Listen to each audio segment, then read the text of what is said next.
Nous allons lire un verset, Ésaïe chapitre 8. Donc nous parlons de l'évocation des morts. Évoquer les morts. Voyez, on va lire sous les biens le verset 19. Si l'on vous dit, consultez ceux qui évoquent les morts et ceux qui prédisent l'avenir, qui poussent des sifflements et des soupirs. On parle ici de transe, voyez, répondez. Donc, si on vous dit d'aller consulter ces gens-là, répondez.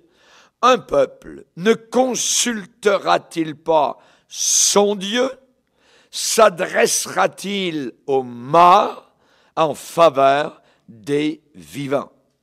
À la loi et au témoignage. Si l'on ne parle pas ainsi, ça veut dire si l'on ne parle pas comme ce qui vient d'être dit au verset 19, il n'y aura pas d'horreur pour le peuple, pas de réveil spirituel. Et le peuple sera errant dans le pays, accablé et affamé. Et quand il aura faim, il s'irritera, maudira son roi et son Dieu, et tournera les yeux en haut, puis il regardera vers la terre, et voici, il n'y aura que détresse, obscurité et de sombres angoisses. Il sera repoussé dans d'épaisses ténèbres. Donc il faut parler comme Dieu nous demande de parler. Si on vous dit d'aller consulter ceux qui évoquent les morts et ceux qui prédisent l'avenir, répondez, un peuple ne consultera-t-il pas son Dieu? Est-ce qu'un peuple va s'adresser aux morts en faveur des vivants? Jamais de la vie. Seigneur, nous te demandons de bénir abondamment ce message dans le nom de ton Fils bien-aimé. Amen. Et tout le peuple dit Amen. Gloire à Dieu. On peut s'asseoir, frères et sœurs. Alléluia. Nous allons parler particulièrement de ce sujet qui est très important parce que il y a beaucoup de gens qui invoquent les morts, qui parlent aux morts, qui ont des contacts avec les morts. Il y a en Afrique le culte des anciens qui est très important. Aux Indes, on apporte même sur les tombes de la nourriture aux morts. Il y a toutes sortes de choses qui sont faites.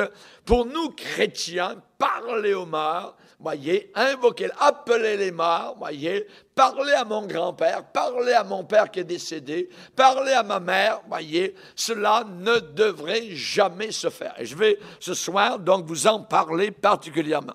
Si l'on vous dit consultez ceux qui évoquent les morts et ceux qui prédisent l'avenir, donc répondez, est-ce qu'un peuple ne va pas consulter, pas les morts, mais son Dieu? Va-t-il s'adresser aux morts? Ça veut dire, va-t-il parler aux morts? Voyez?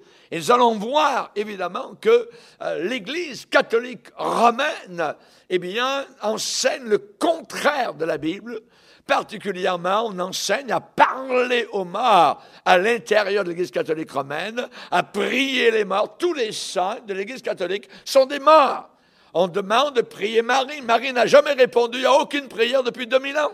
Voyez? Et évidemment, c'est interdit dans la parole de Dieu de parler aux morts. Voyez? Jésus a dit, vous connaîtrez la vérité et la vérité vous affranchira. La vérité libère. Et évidemment, comme prédicateur, je me dois être fidèle à mon message et de vous enseigner la vérité. Qu'est-ce qui arrive aux morts? Voyez? Les gens qui meurent.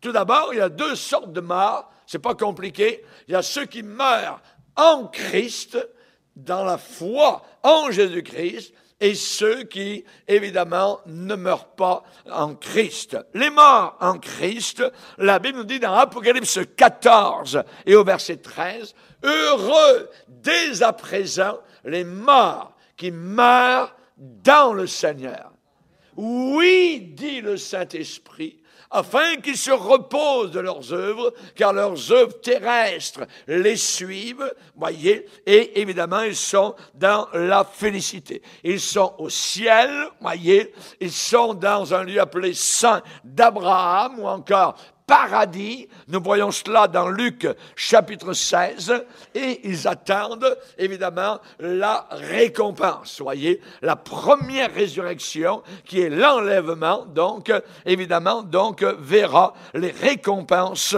accordées. Ensuite, évidemment, viendra pour ceux qui ne sont pas morts en Christ, la deuxième résurrection qui est terrible, et c'est évidemment au trône du jugement blanc de Jésus-Christ où personne n'est sauvé. Ils sont tous jugés selon leurs œuvres. Voyez? Et si vous êtes jugés selon vos œuvres, vous allez en enfer, parce que vous n'avez aucune œuvre à présenter à Dieu pour vous sauver. Il n'y a qu'une seule œuvre qui nous sauve, c'est l'œuvre de Jésus-Christ à la croix du Calvaire. Amen. Alléluia. Gloire au Seigneur.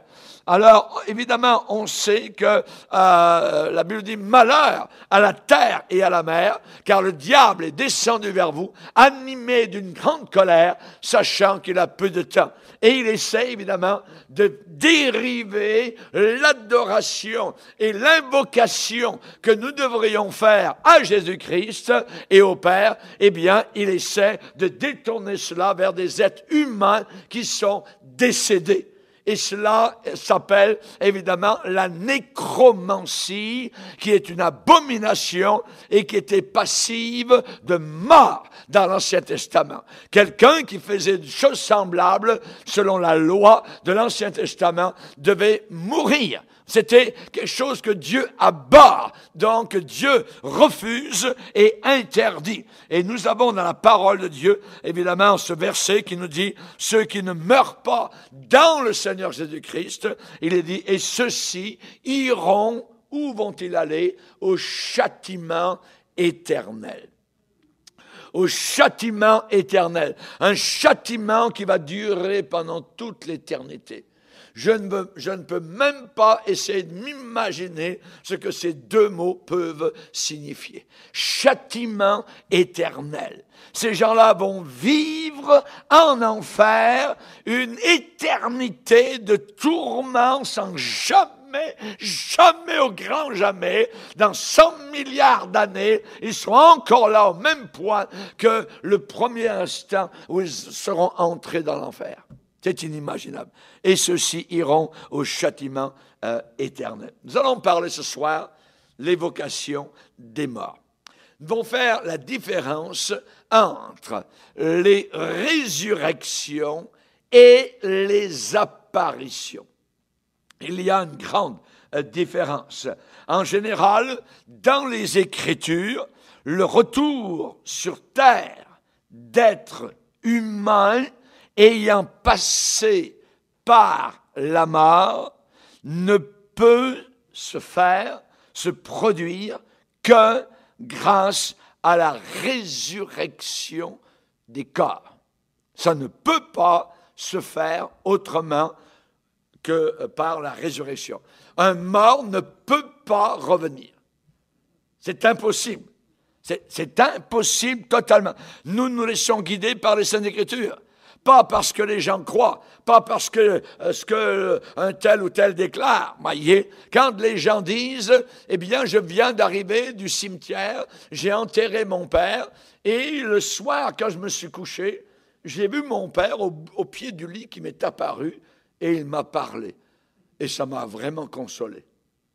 Qu'est-ce qui se passe quand une chose semblable arrive?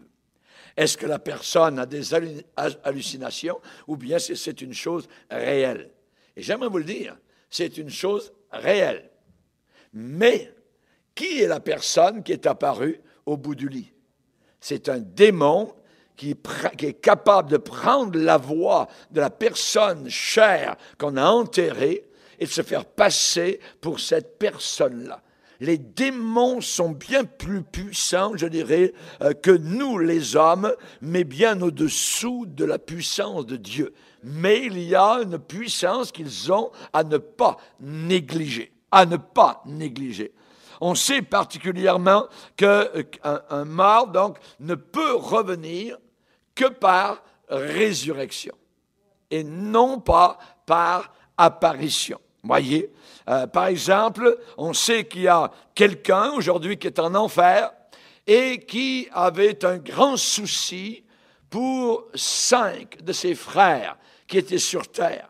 Ça veut dire que la personne était en enfer, était morte, et la personne a demandé que quelqu'un aille sur la terre, donc pour avertir, donc de ne pas venir dans ce lieu qui est tellement horrible que même le damné de l'enfer ne voulait même pas voir, je dirais, ses 5 frères venir, eux aussi, dans ce lieu terrible. Voyez.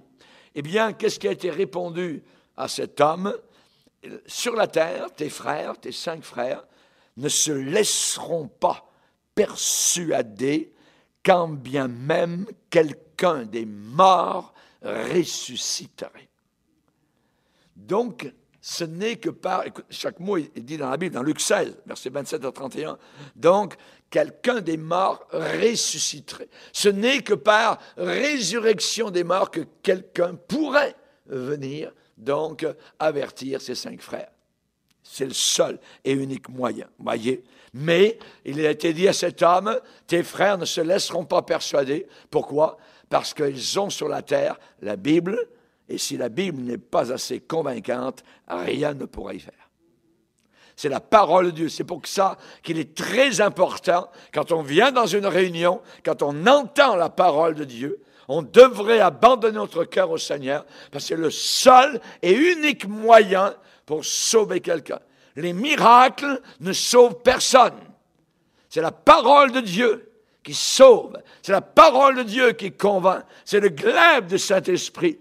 Le miracle peut nous prouver que Dieu est présent, que Dieu est là, mais il n'y a pas de force de conviction, je dirais, pour que nous venions au Seigneur. C'est la parole de Dieu. Ils ont sur la terre la parole. Qu'ils l'écoutent. S'ils ne l'écoutent pas, s'ils n'écoutent pas la Bible, ils ne se laisseront pas persuader quand bien même quelqu'un des morts ressusciterait. Donc, un mort ne peut revenir que par résurrection. Voyez, les morts n'ont pas le pouvoir de revenir ici-bas comme ils le veulent, comme ils le désirent et à leur gré. Les morts sont soumis à la toute-puissance du El Shaddai. Alléluia. Et ils ne peuvent pas revenir comme ils le veulent. Voyez. Et si des gens sur terre invoquent leur mère, leur grand-mère, leur ami qui est décédé, ainsi de suite, voyez, et s'il y a apparition, il y a contact avec les démons. Donc, la Bible dit que Christ est mort et il a vécu afin de dominer sur les morts. Afin de dominer sur les morts et sur les vivants. Donc, les morts ne peuvent pas, absolument pas, faire ce qu'ils désirent. En plus, la réincarnation est un mensonge hindou, un mensonge qui nous arrive des Indes. Ça n'existe pas, et les cimetières sont là autour de la terre pour nous déclarer qu'il n'y a pas de réincarnation. Ça n'existe pas. La Bible déclare, il est réservé aux hommes de mourir une seule fois. Après quoi vient le jugement. Mourir, pas 2 fois, pas 3 fois, comme les cycles donc de l'hindouisme veulent nous faire croire, on se réincarne, ainsi de suite, et c'est quelque chose de terrible, de diabolique, et souvent si vous êtes aux Indes et que vous voyez quelqu'un qui est au bord de la route, là couché, en train de mourir, qui n'a rien à manger, vous passez à côté sans rien faire. Pourquoi? Parce que votre croyance vous dit que cet homme a vécu une autre vie dans laquelle il a été méchant et maintenant il s'est réincarné, tout ça, et là il est en train de mourir et il va se réincarner autre chose en essayant de s'améliorer, ainsi de suite. Donc c'est abominable, c'est abominable. Donc c'est un cercle sans fin, voyez, pour arriver supposément à un nirvana, voyez, qui n'existe pas. Donc la Bible est la vérité, c'est le glaive du Saint-Esprit. Ta parole est la vérité. Et elle nous dit, il est réservé aux hommes de mourir une seule fois. Tu vas mourir une fois. Alors prépare-toi, parce que ça n'arrivera pas 2 fois. Prépare-toi à la rencontre de ton Dieu. Et qu'est-ce que la Bible nous donne comme antidote à ce que je viens de dire? C'est la nouvelle naissance. La nouvelle naissance. Jésus a dit à Nicodème, un homme religieux qui était perdu, si un homme ne naît pas une 2e fois, il ne peut pas entrer dans le ciel. Il ne peut pas. Il n'a aucun pouvoir. Voyez, aucune de nos œuvres ne peut nous sauver. Voyez, aujourd'hui, c'est l'histoire de la balance, tout ça. Ils imaginent que Dieu va mettre sa grande balance et va calculer nos œuvres, et puis nos mauvaises œuvres, puis et là, on va balancer d'un côté et de l'autre, on va être entre l'enfer et le ciel. C'est une idée totalement folâtre, ça n'existe pas. Voyez, quelqu'un est venu cloué sur la croix du calvaire, il a tout payé. Amen. Il m'a dit, donne-moi ta dette. Alors, la dette était longue. Amen. C'était inimaginable. Il y avait des kilomètres. Voyez. Et le Seigneur a tout effacé. Tout effacé. C'est lui. C'est pas moi. C'est pas toi. C'est pas tes œuvres. C'est pas une histoire de balance. C'est une histoire de Christ à la croix du calvaire qui a tout accompli. Et c'est la raison pour laquelle, avant de mourir, avant de baisser son front, avant que son menton ne touche sa poitrine, Christ a dit et a déclaré, tout est accompli. Il a accompli ce que je ne pouvais pas accomplir. Il a réalisé ce que je ne pouvais pas jamais faire, c'est-à-dire de payer mes péchés, qui est la mort. Le salaire du péché, c'est la mort. Il l'a payé. Merci Seigneur. Et raison pour laquelle Jésus a dit à Nicodème, si un homme ne naît pas de nouveau, il ne peut pas entrer dans le ciel. Es-tu né de nouveau? On ne demande pas la question, es-tu religieux, crois-tu en Dieu, tout ça. Les démons croient aussi en Dieu, ils tremblent. C'est d'avoir abandonné notre vie au Seigneur, d'avoir déposé notre vie au pied de la croix, totalement et complètement. Amen. Paul pouvait dire, amen, ce n'est plus moi qui vis, c'est Christ qui vit en moi.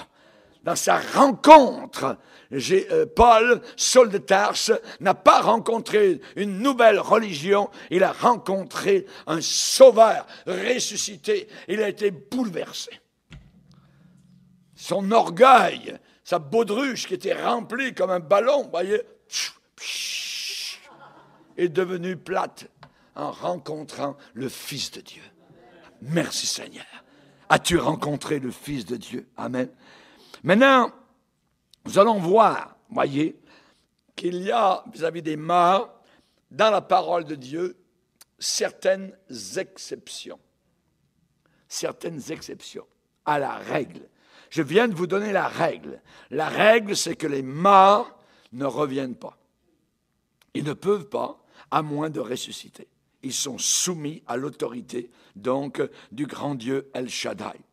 Nous avons cependant dans la Bible un cas unique, et sur lequel on ne peut pas évidemment baser une doctrine, puisqu'une doctrine doit avoir son étalage dans toutes les Écritures, de Genèse à Apocalypse. Mais là, nous avons un cas, c'est l'apparition de Samuel au roi Saül, donc, qui était totalement rétrograde. C'est unique dans toute la parole de Dieu. On peut dire que c'est l'exception à la règle. C'est un mystère. C'est un mystère, voyez. On va lire, si vous voulez bien, dans 1 Samuel 28. 1 Samuel 28.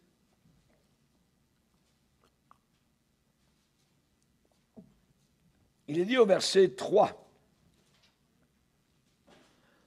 Samuel, donc le grand prophète, était mort.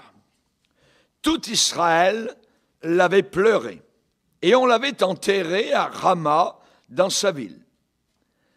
Saül, donc le roi, le premier roi d'Israël, Saül, avait ôté du pays ceux qui évoquaient les morts et ceux qui prédisaient l'avenir.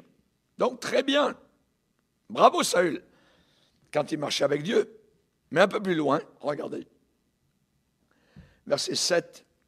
Et Saül dit à ses serviteurs, il fait le contraire de ce qu'il avait fait au début. Cherchez-moi une femme qui évoque les morts. Voyons donc. Et j'irai la consulter. Parce que Dieu ne lui parlait plus. Il était tellement désobéissant à la volonté de Dieu que maintenant Dieu ne lui parlait plus. Cherchez-moi une femme qui évoque les morts et j'irai la consulter. Ses serviteurs lui dirent, voici à Endar, il y a une femme qui évoque les morts. Alors Saül se déguisa et prit d'autres vêtements. Il ne veut pas se faire reconnaître parce qu'il avait fait tuer ces personnes auparavant. Et il partit avec 2 hommes. Ils arrivèrent de nuit chez la femme. Généralement, les choses diaboliques se passent la nuit. Ils arrivèrent de nuit chez la femme. Saül lui dit, « Prédis-moi l'avenir en évoquant un mort, et fais-moi monter celui que je te dirai. » La femme lui répondit, « Voici, tu sais que ce que Saül a fait. » Et elle l'a devant elle, imaginez. Tu sais ce que Saül a fait, comment il a retranché du pays ceux qui évoquent les morts et ceux qui prédisent l'avenir. Pourquoi donc tends-tu un piège à ma vie pour me faire mourir? Saül lui jura par l'Éternel, imaginez, par l'Éternel, en disant, l'Éternel est vivant et ne t'arrivera point de mal pour cela. La femme dit, qui veux-tu que je te fasse monter? Et il répondit, fais-moi monter Samuel, qui était mort.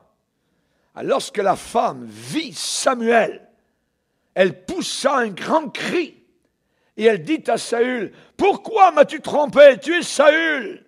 Le roi lui dit, « Ne crains rien, mais que vois-tu » La femme dit à Saül, « Je vois un Dieu qui monte de la terre. » Il lui dit, « Quelle figure a-t-il » Et elle répondit, « C'est un vieillard qui monte et il est enveloppé d'un manteau. » Saül comprit que c'était Samuel.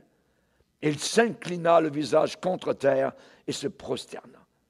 Samuel dit à Saül, imaginez, c'est le mort qui parle. Samuel dit à Saül, « Pourquoi m'as-tu troublé en me faisant monter ?» Saül répondit, « Je suis dans une grande détresse. Les Philistins me font la guerre et Dieu s'est retiré de moi.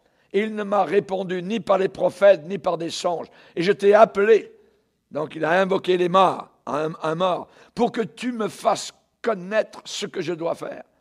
Samuel dit, pourquoi donc me consultes-tu, puisque l'Éternel s'est retiré de toi et qu'il est devenu ton ennemi? L'Éternel te traite comme je te l'avais annoncé de sa part.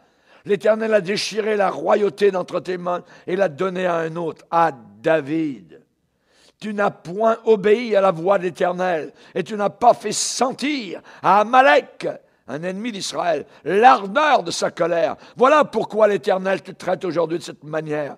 Et même l'Éternel livrera Israël avec toi entre les mains des Philistins. Demain, toi et tes fils, vous serez avec moi, et l'Éternel livrera le camp d'Israël entre les mains des Philistins.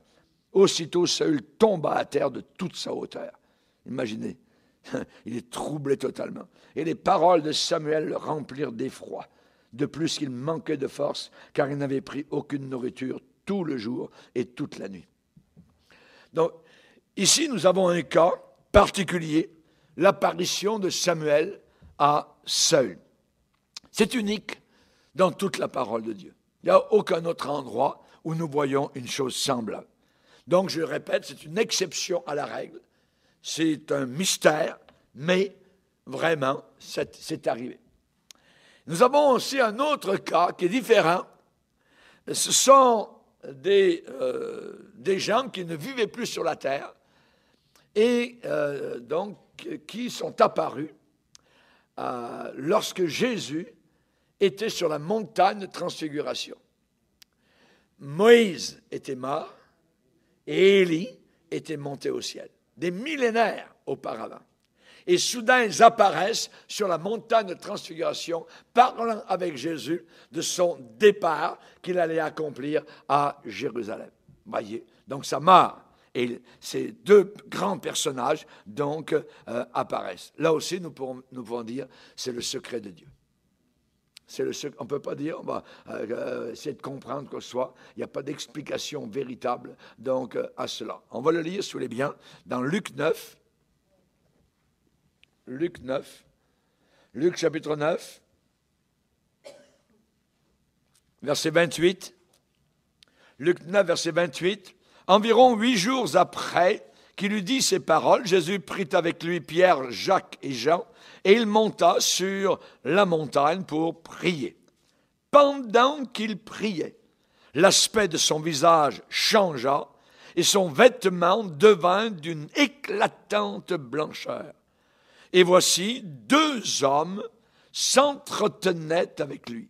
C'était Moïse, donc qui était décédé, qui avait été enterré par Dieu même, voyez, et Élie, qui aussi avait disparu de la terre, était monté au ciel dans un char de feu, qui apparaissant dans la gloire, parlait de son départ qu'il allait accomplir à Jérusalem. Pierre et ses compagnons étaient appesantis par le sommeil, mais s'étant tenus éveillés, ils virent la gloire de Dieu et les deux hommes qui étaient avec lui. Au moment où ces hommes, c'est-à-dire Moïse et Élie, se séparaient de Jésus, Pierre lui dit, Maître, il est bon que nous soyons ici. Dressons 3 tentes, une pour toi, une pour Moïse et une pour Élie. Il ne savait pas ce qu'il disait. Comme il parlait ainsi, une nuée vint les couvrir et les disciples furent saisis de frayeur en les voyant entrer dans la nuée. Et de la nuée, à partir de la nuée, sortit une voix qui dit, « Celui-ci est mon fils élu, écoutez-le. » Quand la voix se fit entendre, Jésus se trouva seul. Nous avons là ce rapport mystérieux, mais là, nous avons encore 2 personnes disparues de la terre qui apparaissent donc avec Jésus. Il y a aussi un dernier cas. Un dernier cas, je dirais, qui est aussi, je dirais, particulier. C'est plusieurs corps des saints qui sont ressuscités lorsque Jésus-Christ donc est mort à la croix du Calvaire et sont apparus, ces morts sont apparus à Jérusalem. Et ensuite ont disparu, sont montés donc au ciel. On va le lire, voyez, Matthieu 27. Matthieu 27, verset 51. Matthieu 27, verset 51, lors de la crucifixion de Jésus-Christ, il est dit, « Et voici le voile du temple se déchira en 2, depuis le haut jusqu'en bas, la terre trembla, les rochers se fendirent, les sépulcres s'ouvrirent, les tombeaux s'ouvrirent, et plusieurs corps des saints qui étaient morts ressuscitèrent. Étant sortis des sépulcres après la résurrection de Jésus, ils entrèrent dans la ville sainte, dans Jérusalem, et apparurent à un grand nombre de personnes. » Imaginez. Là, ça a dû secouer toute la ville. Imaginez donc. Et ensuite, ils ont disparu, sont montés au ciel, donc, dans la gloire du Père. Donc, mais ici, nous avons une résurrection. Voyez, ils sont apparus après être ressuscités. Donc, les apparitions des morts sont littéralement impossibles. Littéralement impossibles. Nous parlons ici d'évocation des morts. Ça veut dire de parler aux morts, de demander de l'aide aux morts, voyez. Eh bien, l'évocation, qu'est-ce que ça veut dire, voyez? Ça veut dire appeler. Appeler. De vocare en latin, qui veut dire appeler. L'évocation des morts, c'est appeler les morts. C'est appeler les morts, voyez. C'est faire apparaître supposément des morts par des procédés magiques. C'est ça, l'évocation, voyez. On parle aussi de la sorcellerie évocatoire. Donc, c'est de la sorcellerie. Et on va relire le fameux passage, donc c'est un passage clé, marteau, massue, dans Deutéronome 18. Deutéronome 18, nous l'avons lu ce matin, on va le relire ce soir, ici au verset 10, Deutéronome 18, verset 10, « Qu'on ne trouve chez toi personne qui fasse passer son fils ou sa fille par le feu. » Aujourd'hui, on dirait l'avortement. Personne qui exerce le métier. Donc, le métier, on parle d'un métier. Il y a certains métiers que Dieu a en horreur. Et il dit ici, le métier de devin, d'astrologue, d'augure, de magicien, d'enchanteur. Et écoutez bien, personne qui consulte ceux qui évoquent les esprits ou disent la bonne aventure, personne qui interroge les morts. Car quiconque fait ces choses est en abomination à l'Éternel. L'Église catholique est en abomination à l'Éternel. Ce n'est pas moi qui le dis, c'est la Bible. Je viens de vous le lire. Parce que dans l'Église catholique, on évoque les morts. On invoque les morts. On prie Marie qui est morte, voyez. On prie les saints, Sainte Rita, Saint ceci, Saint cela, voyez. Hein, Saint Antoine, tout ça. Hein, Sainte Élisabeth, et ainsi de suite. Donc, c'est une abomination à l'Éternel. Vous lisez votre Bible, voyez. Il faut bien comprendre. Donc, ce que nous allons voir, c'est une question. La question, c'est est-ce que les morts peuvent communiquer avec les vivants? Est-ce que les morts peuvent communiquer avec les vivants? Vous avez été à l'enterrement, vous avez enterré un bien-aimé, et il vous manque, et vous commencez à lui parler. Moi, dans les enterrements, il y a une chose maintenant que je vois qui se passe, même dans l'Église chrétienne, c'est qu'on commence, lorsqu'il y a une homélie, lorsqu'il y a une prédication, donc, c'est qu'on commence à parler aux morts. Oh, tu nous manques, nous t'aimions beaucoup. Attends, des chrétiens qui parlent aux morts, voyez, c'est abominable, mais ça rentre tranquillement, voyez, ça fait son chemin. Nous ne parlons pas aux morts. Pourquoi? La question est, est-ce que les morts peuvent communiquer avec les vivants? Ou est-ce que les vivants peuvent communiquer avec les morts? Voyez. Dans Ecclésiaste, je vais vous donner différents passages. Salomon a déclaré dans Ecclésiaste 9,6, les morts n'auront plus jamais aucune part à tout ce qui se fait sous le soleil. Est-ce clair? Voyez. Les morts n'auront plus jamais aucune part, aucune participation à tout ce qui se fait sous le soleil. Nous qui vivons encore sur la terre, eh bien, nous sommes sous le soleil. Voyez? Mais eux, maintenant, s'ils sont en Christ, ils sont sous le soleil divin, dans la gloire éternelle. Et ils n'ont aucune part. C'est terminé. Voyez? Ça serait terrible d'avoir encore une part, évidemment, donc, avec la terre. Donc, plus jamais aucune part. Voyez? Dans 2 Rois, chapitre 2, verset 9, Élie sait que cette journée-là, il part de la terre, il monte au ciel. Et il est accompagné d'un jeune homme de Dieu qui s'appelle Élisée. Et Élie va dire à Élisée, demande ce que tu veux avant que je ne sois enlevé d'avec toi. Oui, avant. Parce qu'après, je serai terminé, je serai dans l'éternité, dans le ciel, donc ça ne servira plus à rien, donc, de me demander quoi que ce soit. Avant. Oui. Josias, un jour, a entendu le Seigneur lui parler et lui dire, je te recueillerai auprès de tes pères, ça veut dire, tu vas aller au ciel, tes yeux ne verront pas tous les malheurs que je vais faire venir sur ce lieu. Ça veut dire, toi, je vais t'emmener dans mon ciel et tu ne verras pas tous les malheurs que je vais faire venir sur ce lieu. Ça veut dire, les morts ne savent plus du tout, évidemment, donc, ce qui se passe ici-bas sur cette terre. Voyez, ça, c'est 2 Rois, chapitre 22 et le verset 20. David, j'en ai un autre, voyez. Vous savez, David, un jour, il a eu un bébé, donc, d'une relation illicite avec Bathsheba. Le bébé, ce n'est pas sa faute, voyez, donc Dieu n'en veut pas au bébé, mais il y a eu une relation adultère particulière, donc David a fait tuer le mari de la bonne femme et il a couché avec Bathsheba. Et il y a eu donc un bébé. Qu'est-ce qui arrive? C'est que le bébé est malade. Et là, il naît, et là, c'est entre la vie et la mort. David va se mettre à jeûner, à prier. Seigneur, s'il te plaît. Ainsi de suite. Ouais. Et on va le lire. On va lire ça. 2 Samuel 12. 2 Samuel 12.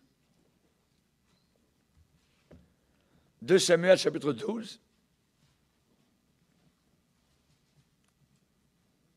verset 21.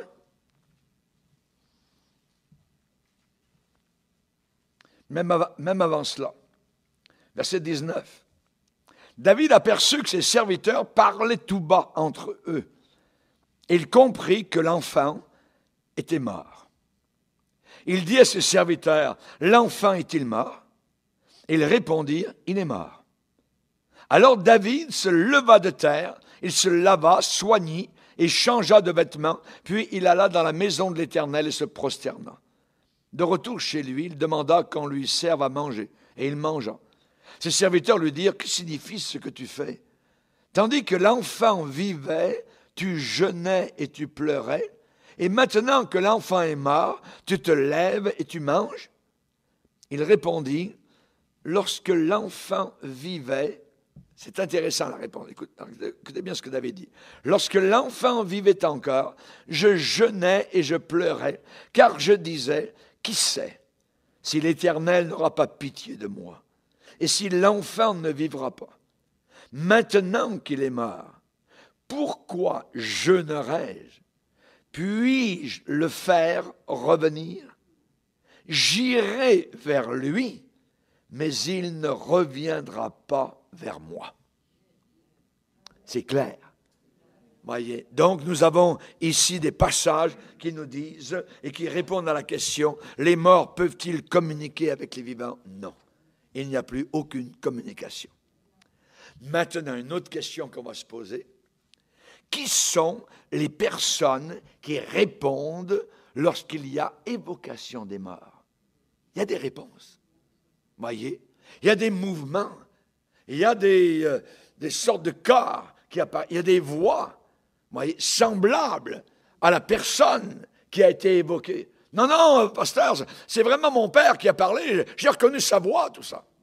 Voyez, qui sont les personnes qui répondent à l'évocation? Nous, chrétiens, nous croyants, nous sommes convaincus que les morts, voyez, sont dans l'impossibilité totale de répondre à l'évocation quelconque de la part de qui que ce soit. Le cas typique, c'est l'esprit de Python qui animait la femme, donc dans Acte 16, le verset 16, où il est dit que cette femme, donc, devinait, c'était une devineresse, elle était possédée d'un esprit de Python. Python, vous savez ce que c'est un serpent terrible comme un boa, voyez, et la Bible parle de cet esprit diabolique qui était au-dedans de cette femme-là et qui, justement, pouvait connaître une certaine partie de vérité parce que le démon parlait au travers d'elle. Le démon parlait au travers d'elle et le démon disait, « Ces hommes sont les serviteurs du Dieu vivant et ils vous annoncent la voie du salut. » Je me demande la façon avec laquelle le démon parlait. Peut-être que le démon disait au travers de la bonne femme, « Voyez, ces hommes sont ils vous annoncent la voie du salut de Dieu. » Peut-être en se moquant, les démons se moquent évidemment de la vérité et de la parole de Dieu. Et la Bible dit que Paul était irrité. Il a senti monter en lui. Pourtant, ce que le démon dit est vrai. C'est la vérité. Mais cependant, par le don de discernement, Paul a chassé le démon. Au nom de Jésus. Ça, voyez, et le démon est sorti. Et la personne a perdu tout pouvoir de deviner donc l'avenir et de rapporter de l'argent à ses patrons. Elle a été délivrée, totalement, voyez. C'est le cas typique, voyez. Elle devinait et elle disait parfois la vérité. Qu'est-ce qui se passait? Il y avait une substitution de personnalité, de sa propre personnalité, par une autre personnalité qui était à l'intérieur, voyez. Et quelqu'un qui, évidemment, aurait été sans discernement, aurait dit, c'est la bonne femme, c'est elle. C'était pas elle. C'était un démon qui prenait la voix de la femme, se servait, l'utilisait, donc, dans ce sens-là. Et c'est la raison pour laquelle certaines apparitions, je dirais, de mort, eh bien, ce sont les démons qui se manifestent. C'est très dangereux d'avoir des contacts ainsi avec les démons. Dans la parole de Dieu, nous allons voir différents versets. C'est très clair. C'est interdit, c'est à ne pas toucher. Voyez, aujourd'hui, vous avez sur la télévision, Canal D, ainsi de suite, toutes sortes de maisons hantées, tout ça. Ils arrivent avec des appareils, puis on va voir, tout ça. Mon œil, les démons, ils s'en foutent complètement, voyez. Les démons, ils traversent les murs, tout ça, ils allument les lumières, ils peuvent fracasser les portes, tout ça, bouger les rideaux, tout de suite, faire des cris, tout ça, ils sont derrière vous, tout ça. Certainement, vous n'avez aucune protection. Les païens n'ont aucune protection face aux démons. Il n'y a que les chrétiens qui peuvent chasser les démons. Amen. Gloire au Seigneur. Que la puissance de Dieu nous anime. Hallelujah. Gloire au Seigneur. Donc, ce ne sont pas les personnes appelées, évoquées, qui répondent. Voyez, c'est une autre entité. C'est une entité diabolique. On va lire différents passages maintenant dans la parole de Dieu. On va lire dans Lévitique. Dans Lévitique. Lévitique chapitre 19 et le verset 31. Lévitique 19, 31, Dieu déclare « Ne vous tournez point vers ceux qui évoquent les esprits, ni vers les devins. Ne les recherchez point, de peur de vous souiller avec eux. Je suis l'Éternel, votre Dieu. » Quand on rentre dans ce domaine, c'est de la salissure, c'est de la saleté. Dieu le dit, de peur de vous souiller avec eux. Ne vous tournez pas vers ces gens-là. Ensuite, chapitre 20, verset 6. Lévitique, chapitre 20, verset 6. Si quelqu'un s'adresse aux morts et aux esprits pour se prostituer avec eux, c'est une prostitution spirituelle. Qu'est-ce que Dieu dit? Je tournerai ma face contre cet homme, je le retrancherai du milieu de son peuple. Dieu va le punir. Voyez. Si quelqu'un s'adresse aux morts, parlez aux morts. Voyez. Un peu plus loin, le verset 27. Si un homme ou une femme ont en eux l'esprit d'un mort ou un esprit de divination, ils seront punis de mort. On les lapidera. Leur sang retombera sur eux. Oh, c'est pas une petite affaire, voyez, de jouer avec les esprits, de jouer avec les morts, de prier les morts, ainsi de suite. Dieu dit qu'à cette époque-là, c'était le jugement final. Oui, si quelqu'un dans le peuple d'Israël était trouvé donc en faisant cela. Les démons disposent de facultés d'agissement qui sont totalement ignorées ici-bas. C'est bien plus fort que nous pouvons l'imaginer. Les démons mentent. Tous. C'est tous des menteurs. Il n'y a aucun démon gentil. Ils veulent votre mort. Ils veulent vous emmener en enfer. Ils veulent vous séduire. Ils veulent séduire notre jeunesse vis-à-vis de la sexualité, la nudité, vis-à-vis du déshonneur des parents, ainsi de suite. C'est les démons qui poussent à la révolte et aux ténèbres. C'est eux. Ils mentent. La parole de Dieu dit dans Matthieu 12, 24, « Belzébul, prince des démons ». Jean 8, 44, Jésus a dit à des gens religieux, « Vous avez pour père le diable, c'est le chef menteur. » Il est menteur. Paul va enseigner que Satan se déguise en ange de lumière. En ange de lumière. Voyez. Dans 1 Timothée 4, verset 1er, l'Esprit dit expressément que dans les derniers temps, plusieurs abandonneront la foi pour s'attacher à des esprits séducteurs, des démons de séduction, des doctrines, des enseignements de démons. Voyez. Les gens voudraient garder contact avec les morts. Ils voudraient garder contact avec les morts pour avoir de la lumière sur leur avenir. Je vais parler à ma mère. Quand elle était vivante, elle savait tellement bien me comprendre. Maman, s'il te plaît. Attends, tu vas voir, la maman, elle va répondre. Ce ne sera pas la maman italienne, ça va être autre chose. Les gens voudraient garder contact avec les morts pour des décisions qu'ils ont à prendre ici-bas sur terre.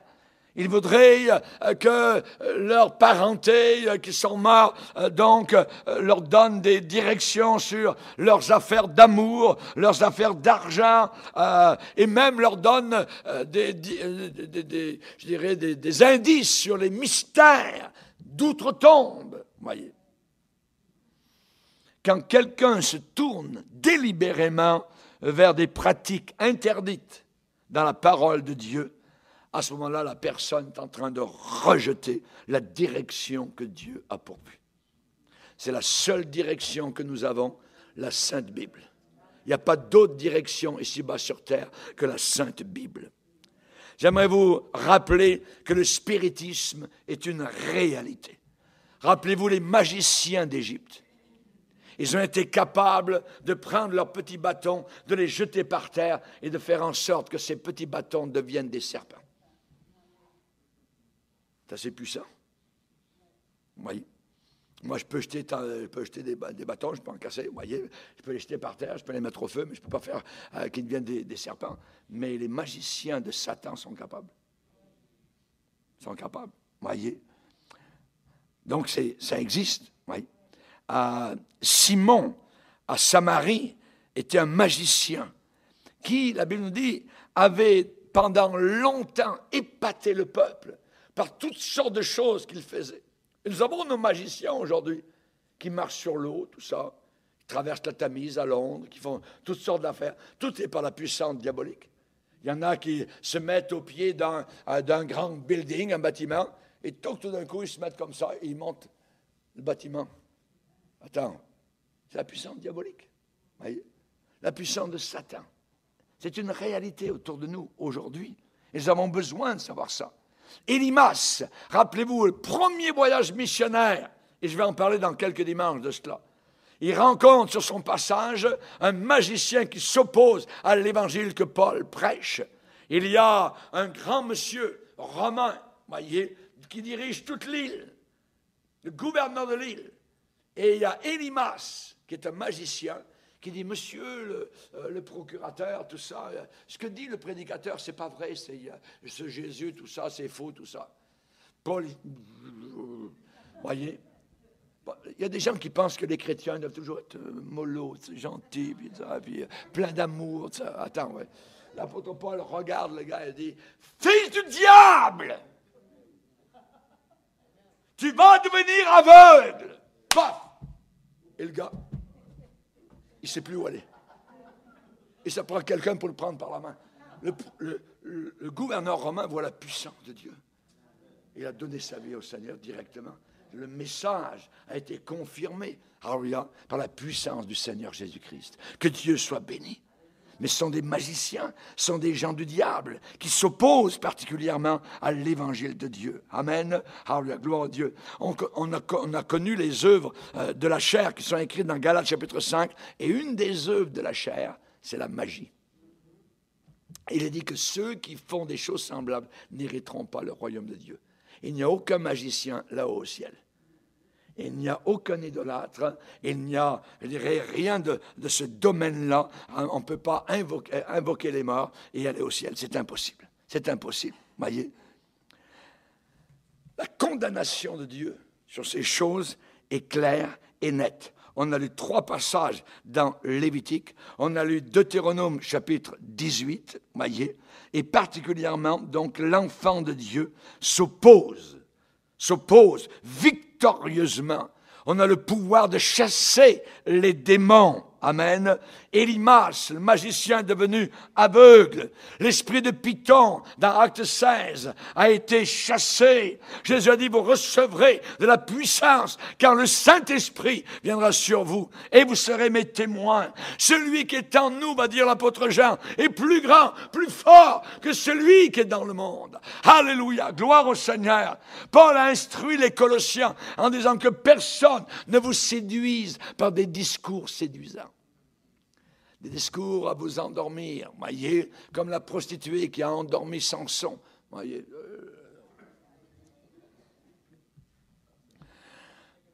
Aujourd'hui, on a besoin d'être réveillé. Il faut affirmer notre confiance dans les promesses du Seigneur. Je suis avec vous tous les jours, jusqu'à la fin du monde. Je ne te délaisserai pas, je ne t'abandonnerai pas. L'Éternel te gardera. Celui qui garde Israël veille sur toi. Il gardera ton départ, il gardera ton arrivée. Nous sommes gardés, protégés par la puissance du Seigneur. Nous adorons le Seigneur en esprit et en vérité. Dehors les enchanteurs, dehors les magiciens. Alléluia. Si l'on vous dit, venez consulter ceux qui évoquent les esprits, un peuple ne répondra-t-il pas? Moi, je consulte mon Dieu. Je ne m'adresse pas aux morts en faveur des vivants. Amen.